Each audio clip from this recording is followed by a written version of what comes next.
So we have finished the first 10 suttas in the Majjhima Nikaya.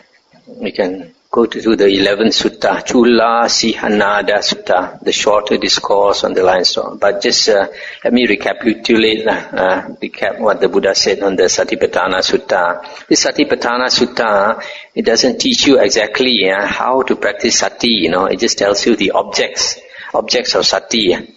That contemplating the body is, firstly it says, to practice Satipatthana, you got to contemplate 4 things, body, feelings, mind and Dhamma. And then the first one, body, he tells you the various types of bodies that you can contemplate. First one is the breath body, then after that the 4 postures, then after that awareness. Awareness actually is sampajanya, awareness of your body, actions. And number 4 is the unattractiveness of the body and the 32 parts of the body. And then after that the 4 elements. The 5th is the 4 elements. And then the 6th to the 14th object is the skeleton contemplation, the different types of skeleton. So there are 14 objects in the body. Then contemplation of feelings, there's only one. Whenever feelings arise and cease, you have to be mindful of it. Then contemplating of mind, the state of the mind, whether it's a lustful mind or an angry mind or whatever, just be aware of it. I think this contemplation of mind, you can include also the thoughts, whatever thoughts arise, you have to be aware. But instead of following the thoughts, you don't follow the thoughts. If you follow the thoughts, you keep thinking, then you are no more mindful. Instead, you have to observe why you think in a certain way. What is your motive? When we look at the motive behind our thoughts, behind our reactions, then we understand ourselves better, whether we have a big fat ego or we have a lot of anger or whatever, we have a lot of greed. So it's only by understanding yourself that you can change. If you don't understand yourself, how can you change? How can you improve? That's why in the Noble Eightfold Path, the 6th factor, right effort is to always observe whether you have unwholesome states of mind or wholesome states of mind. So in the same way, so when whatever thoughts come to your mind also, you should understand whether they are wholesome or unwholesome. And the contemplation of Dhammas is to contemplate those Dhammas that are very important in the Buddha's teachings. First one is the 5 hindrances, how the 5 hindrances hinder us from having wisdom. So we should try to get rid of them by meditation. And the 5 aggregates of attachment, this is an extremely important topic. Found in the Khanda Sangyutta, the Sangyutta Nikaya. Then the 6 bases, is the Salayatana Sangyutta in the Sangyutta Nikaya. And then the 7 enlightenment factors is the Bojjhanga Sangyutta in the Sangyutta Nikaya. And then the 4 noble truths is the Satcha Sangyutta in the Sangyutta Nikaya. So the Sangyutta Nikaya is a very, very important, to me the most important Nikaya. It tells you exactly how to practice Satipatthana, how to practice the 7 Bojjhangas, etc. Whereas this sutta, this Satipatthana Sutta, just tells you the objects of sati. It doesn't explain exactly what is the meaning of sati or Satipatthana and how to practice. Okay, let's try to go through the 11th sutta, Culasihanada Sutta, the shorter discourse on the lion's roar. Thus have I heard. On one occasion, the Blessed One was living at Savatthi in Jeta's Grove, another Pindika's park. There he addressed the monks thus, "Monks, Honorable Sir," they replied. The Blessed One said, "Monks, only here is there a recluse," a samana I think, "only here a 2nd recluse, only here a 3rd recluse, only here a 4th recluse. The doctrines of others are devoid of recluses. That is how you should rightly roar your lion's roar." So here the Buddha is saying only in the Buddha's teachings, in the Buddha Sasana, you have the 1st, 2nd and 3rd recluse, the 1st, 2nd and 3rd real monk. I suppose he says 1st, 2nd, 3rd and 4th maybe refers to the 4 types of fruitions, the Sotapanna, Sakadagamin, Anagamin and Arahana. It is possible, monks, that wanderers of other sects might ask, but on the strength of what argument or with the support of what authority do the Venerable Ones say thus? Wanderers of other sects who ask thus may be answered in this way. Friends, 4 things have been declared to us by the Blessed One who knows and sees, accomplished and fully enlightened. This is Arahant Sammasambuddha. On seeing these in ourselves, we say, only here is there a recluse, only here a second recluse, only here a third recluse, only here a fourth recluse. The doctrines of others are devoid of recluses. What are the 4? We have confidence in the teacher, that means the Buddha. We have confidence in the Dhamma. We have fulfilled the precepts, and our companions in the Dhamma are dear and agreeable to us, whether they are laymen or those gone forth.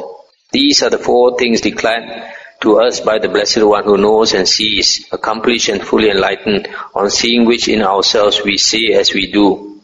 So the Buddha says there are 4 things that they possess. They have confidence in the Buddha, the Dhamma, and they keep the Aryan precepts, and the companions in the Dhamma are dear to them. It is possible, monks, that wanderers of other sects might say thus, friends, we too have confidence in the teacher, that is, in our teacher. We too have confidence in the Dhamma, that is, in our Dhamma. We too have fulfilled the precepts, that is, our precepts. And our companions in the Dhamma are dear and agreeable to us too, whether they are laymen or those gone forth. What is the distinction here, friends? What is the variance? What is the difference between you and us? Wanderers of other sects who ask thus may be answered in this way. How then, friends, is the goal one or many? Is the object one or many? Answering rightly, the wanderers of other sects would answer thus, friends, the goal is one, not many. But friends, is that goal for one affected by lust or free from lust? Answering rightly, the wanderers of other sects would answer thus, friends, the goal is for one free from lust, not for one affected by lust. But friends, is that goal for one affected by hate or free from hate? Answering rightly, they would answer, friends, that goal is for one free from hate, not for one affected by hate. But friends, is that goal for one affected by delusion or free from delusion? Answering rightly, they would answer, friends, that goal is for one free from delusion, not for one affected by delusion. But friends, is that goal for one affected by craving or free from craving? Answering rightly, they would answer, friends, that goal is for one free from craving, not for one affected by craving. But friends, is that goal for one affected by clinging, attachment, or free from clinging? Answering rightly, they would answer, friends, that goal is for one free from clinging, not for one affected by clinging. But friends, is that goal for one who has vision or for one without vision? Answering rightly, they would answer, friends, that goal is for one with vision, not for one without vision. But friends, is that goal for one who favors and opposes, or for one who does not favor and oppose? Answering rightly, they would answer, friends, that goal is for one who does not favor and oppose, not for one who favors and opposes. But friends, is that goal for one who delights in and enjoys proliferation, or for one who does not delight in and enjoy proliferation? Answering rightly, they would answer, friends, that goal is for one who does not delight in and enjoy proliferation, not for one who delights in and enjoys proliferation. Here proliferation is papancha, means proliferation of thoughts. Monks, there are these 2 views, the view of being and the view of non-being. Any recluses or Brahmins who rely on the view of being, adopt the view of being, accept the view of being, are opposed to the view of non-being. Any recluses or Brahmins who rely on the view of non-being, adopt the view of non-being, accept the view of non-being, are opposed to the view of being. Any recluses or Brahmins who do not understand as they actually are, the origin, the disappearance, the gratification, the danger, and the escape, in the case of these 2 views, are affected by lust, hatred, delusion, affected by craving, clinging, without vision, given to favoring and opposing, and they delight in and enjoy proliferation. They are not free from birth, aging and death, from sorrow, lamentation, pain, grief and despair. They are not free from suffering, I say. Any recluses or Brahmins who understand as they actually are the origin, the disappearance, the gratification, the danger and the escape, in the case of these two views, are without lust, without hate, without delusion, without craving, clinging, with vision, not given to favoring and opposing, and they do not delight in and enjoy proliferation. They are freed from birth, aging and death, from sorrow, lamentation, pain, grief and despair. They are freed from suffering, I say. Monks, there are these four kinds of clinging. What for? Clinging to sensual pleasures, clinging to views, clinging to rules and observances, and clinging to a doctrine of a self. Though certain recluses and Brahmins claim to propound the full understanding of all kinds of clinging, they do not completely describe the full understanding of all kinds of clinging. They describe the full understanding of clinging to sensual pleasures without describing the full understanding of clinging to views, clinging to rules and observances, and clinging to a doctrine of self. Why is that? Those good recluses and Brahmins do not understand these three instances of clinging as they actually are. Therefore, though they claim to propound the full understanding of all kinds of clinging, they describe only the full understanding of clinging to sensual pleasures without describing the full understanding of clinging to views, clinging to rules and observances, and clinging to a doctrine of self. Though certain recluses and Brahmins claim to propound the full understanding of all kinds of clinging, they describe the full understanding of clinging to sensual pleasures and clinging to views without describing the full understanding of clinging to rules and observances and clinging to a doctrine of self. Why is that? They do not understand the two instances. Therefore, they describe only the full understanding of clinging to sensual pleasures and views.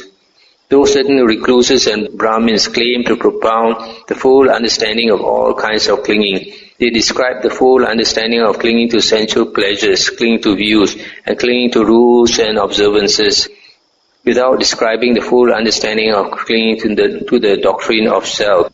Monks, in such a Dhamma Vinaya as that, it is plain that confidence in the teacher is not rightly directed, that confidence in the Dhamma is not rightly directed, that fulfillment of the precepts is not rightly directed, and that the affection among companions in the holy life is not rightly directed. Why is that? Because that is how it is when the Dhamma Vinaya is badly proclaimed and badly expounded, unemancipating, unconducive to peace, expounded by one who is not fully enlightened. Monks, when a Tathagata, Arahant Sammasambuddha, claims to propound the full understanding of all kinds of clinging, he completely describes the full understanding of all kinds of clinging. He describes the full understanding of clinging to sensual pleasures, views, rules and observances, and to a doctrine of self. Monks, in such a Dhamma Vinaya as that, it is plain that confidence in the teacher is rightly directed, that confidence in the Dhamma is rightly directed, that fulfillment of the precepts is rightly directed, and that the affection among companions in the Dhamma is rightly directed. Why is that? Because that is how it is when the Dhamma Vinaya is well proclaimed and well expounded, emancipating, conducive to peace, expounded by one who is fully enlightened. Now these four kinds of clinging have what as their source, what as their origin, from what are they born and produced.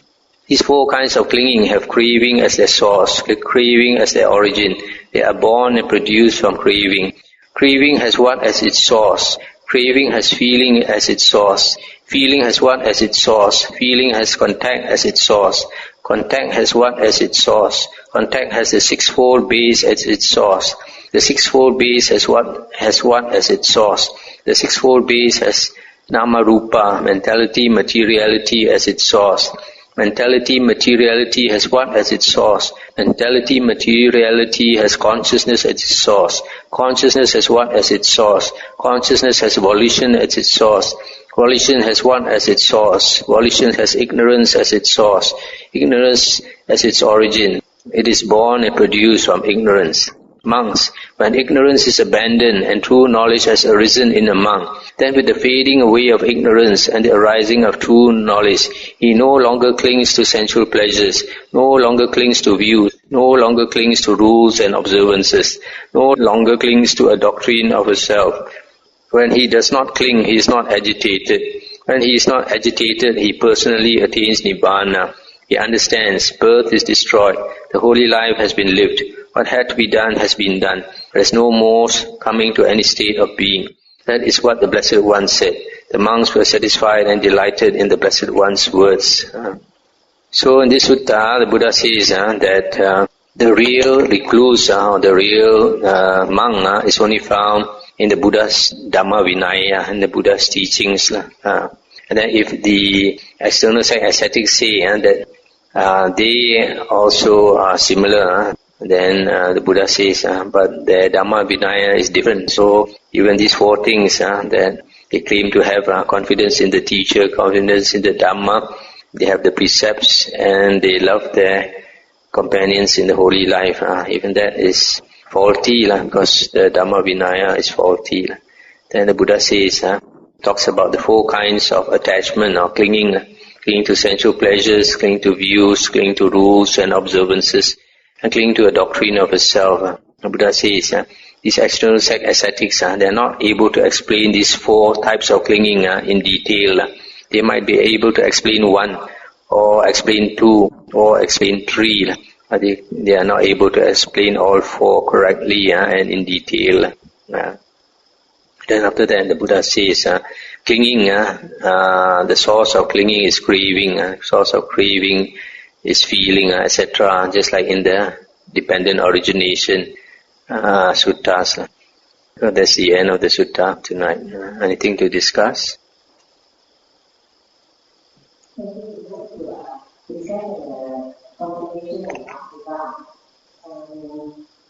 All the patients seem to be just that we are the passion and the desire, that is to contemplate on Suva.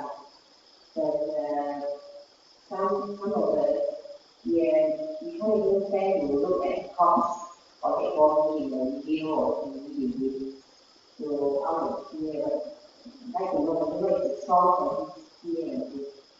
The source of the fear is our I am, the being.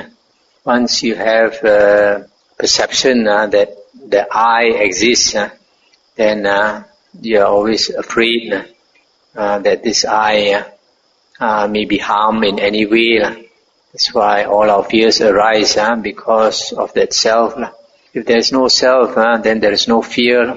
That's why the Buddha says, an Arahant, because he has no self, if you took a dagger, you wanted to stab an Arahant, he will not shout for help. He does not see a self in this body. Even if you were to kill him, he would accept it as his karma.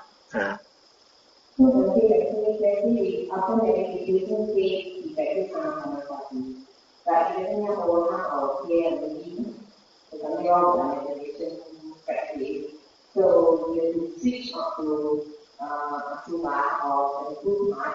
On the other hand, if you contemplate and never get here, so how are we going to balance the You see, if you practice meditation correctly, it doesn't matter what is your object that you contemplate on your meditation.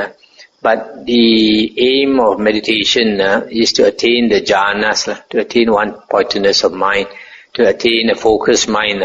When the mind attains samadhi, there is strength in the mind. When there is strength in the mind, it doesn't move so easily. So it is not so much affected by fear or by sensual pleasures or enjoyment, anything, even dukkha, it is not so much affected because it has a firm foundation, it has a firm base.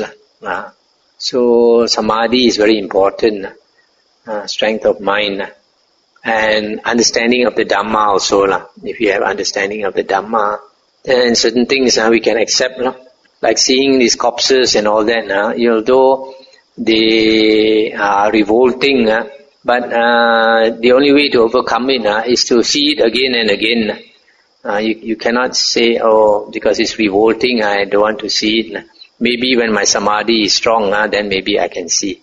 Don't wait. You have to start getting used to it by seeing it. The other day, I understand they showed this Asubha, this VCD, on how they kill people and all that. And then our one of our brothers, after seeing that, I couldn't sleep for a few nights. And he ran away home, went home for a few days before he came back. So, you see, this, although this thing is revolting, hard to see, hard to stomach, but it's a fact of life. Life is like that. Life is really very cruel. So we have to come to terms with it. We have to face it. I always like to quote this, that when I was young, I had this fear of the darkness, because my parents brought me to see a Pontianak show, ghost show. It was so frightening that after I came back, every night I had a nightmare for 7 nights. Every night I woke up sweating all over. And from there I got a fear of the dark. After I became a monk, and then I went to Thailand, and I came back from Thailand in 1987. I went to look for caves to stay in Ipoh area. And I couldn't find a good cave. All the good caves are taken up by people, by fortune tellers and by this and that and all. So some devotees went looking for me, and they found this dark cave behind Simpang Polai. A very dark and huge cave, I think bigger than this hall. And it seems during the Japanese occupation, when the Second World War, about 200 girls hid in that cave. They were afraid of being raped by the Japanese soldiers, so they hid in that cave. So that was the best cave I had. So because it was very quiet, I went to stay there. It was very frightening. I could the first 2 nights I did not stay inside. I stayed outside. But then I had a dream that told me that I would be safe if I went inside the cave. Some devas appeared to me in the dream.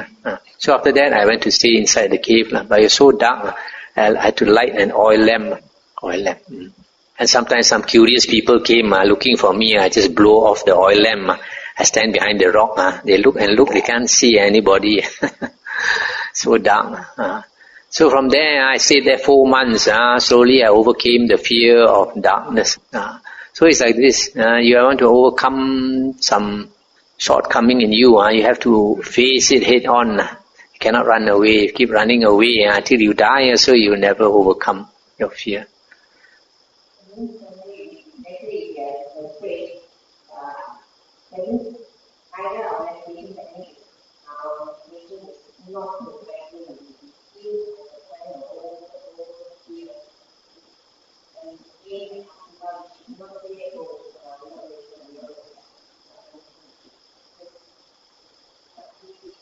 Yeah, don't worry about your meditation not being up to standard. If you have, for example, a photo of a cut-up corpse, and once in a while you peep at it, you're afraid, you put it away, and you peep at it again, you keep peeping until you get used to it. Yeah.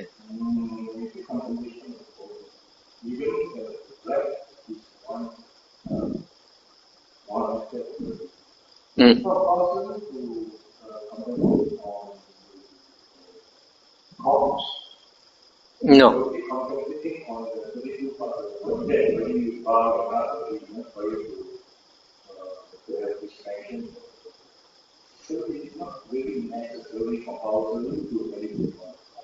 It's not necessary. But if you are a person with a lot of lust, then it is advisable to contemplate on the corpse. You see, in the Noble Eightfold Path, the 7th factor is Sammasati, right recollection. The 8th factor is Sammasamadhi, right concentration. Now the 7th factor is only Sammasati. It's not Satipatthana, A lot of people think that Sati and Satipatthana is the same. It's different. Sati and Satipatthana is different. Sati is contemplating these 4 things. You can contemplate all 4, or you can contemplate one of them. And you do this contemplation whenever convenient. For example, when you're sitting in a bus, there's nothing to do. When you're taking a stroll, you just reflect on the Dhamma and you think of these 4 objects. You observe your mind, observe your feelings, and then remember the Dhamma that you have learned, and then observe your body and think of the nature of your body, how you are getting old, how 5 years ago you didn't have arthritis, now you got arthritis here and there. So then you realize the nature of the body, and you contemplate, if you like, on the corpse, how you're going to end up as a corpse, and all this. So that is sati. But satipatthana is different. Satipatthana, the example given in the Samyutta Nikaya on how to practice satipatthana was this man who was forced to carry a bowl of oil, among a great crowd of people, and a man followed him behind with an uplifted sword and told him, if you spill even one drop of the oil, I'll chop off your head. So this man holding the bowl of oil, he has to be very mindful that he does not spill even one drop of oil. So he is walking with all his attention focused on that bowl of oil. That is how to practice satipatthana. And it is also mentioned very clearly in the Satipatthana Samyutta, when the Buddha talked about the simile of the cook, that the skillful monk who practices satipatthana, that means the one who practices satipatthana in the correct way, ends up with getting concentration. If he does not get concentration, then he is unskillful. He has not obtained the objective of practice satipatthana. The objective of practicing satipatthana is to attain the jhanas. That is the end result. So satipatthana is the link between samasati and samasamadhi. After you practice sati already, then you focus your attention on one object, for example your breath. And as much as you can, put your attention on the breath, that one object. For the Buddha's disciples, they put their attention on the breath 24 hours a day. Even when they rest also, they have unremitting mindfulness on the breath until they are able to maintain their mindfulness 24 hours a day, and then they attain arahanthood. And then after that, the Buddha says in the Vinaya books that all arahants have mindfulness 24 hours a day. That's why they cannot do anything wrong. They cannot commit any fault, any break, any precept.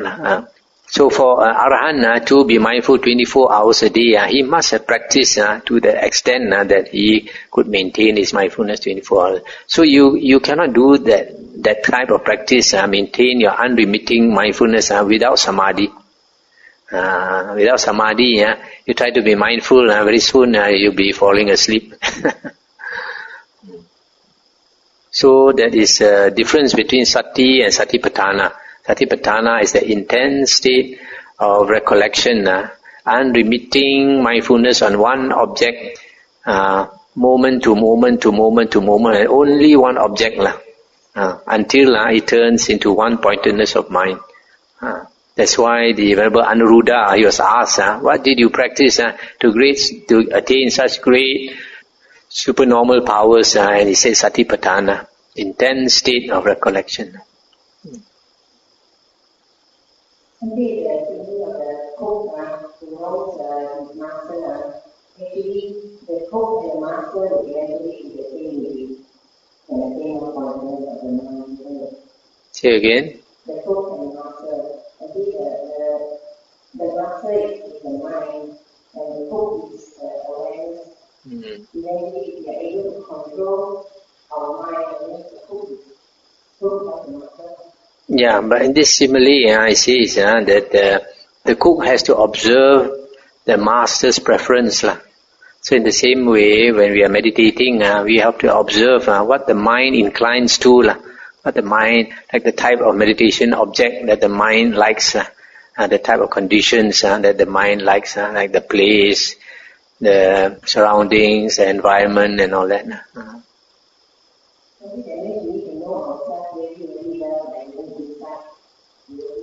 Yes. You have to be very observant of yourself. Come, we end here.